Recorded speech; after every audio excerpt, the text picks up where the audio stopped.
நேற்று பூக்காரம்மா கோயிலுக்கு வரும்போது மீன் பிடிக்க போகிறேன்னு சொன்னாங்க. நாளைக்கு ஞாயிற்றுக்கிழமை ஃபங்க்ஷன் இருக்கிறதுனால என் பொண்ணுக்கு மட்டும் கொஞ்சோண்டு மீன் இருந்தால் போதும்.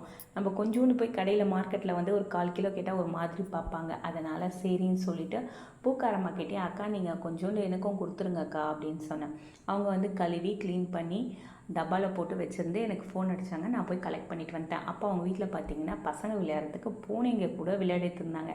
பார்க்கும்போதே ஆச்சரியமாக இருந்தது. நம்மளுக்கு பூனையை பார்த்தாலே பயம். நம்ம கொஞ்சம் தள்ளி நின்று பார்த்துட்டு வந்துட்டோம். அதுக்கப்புறம் அவங்க வீட்டில் வந்து நான்வெஜ்ஜை வந்து வெளியில் கூட்டாஞ்சோறுன்ற மாதிரி ஆக்கிட்டு இருந்தாங்க. பார்க்கவே நல்லா இருந்தது. அதுக்கப்புறமா வந்து மீனை கலெக்ட் பண்ணிவிட்டு வந்துட்டேன். இந்த மீன் 50 ரூபா சொன்னாங்க. அதுக்கப்புறம் கொடுத்துட்டு வாங்கிட்டு வந்துட்டேன். இன்றைக்கி காலையில் பூஜைக்கு நான் பானகம் தான் பண்ணேன்.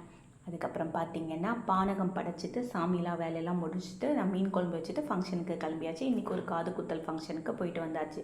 அதுக்கப்புறமா வந்து அங்கே ஒருத்தவங்க வீட்டுக்கு போனால் கோழி குஞ்சு பார்த்தேங்க.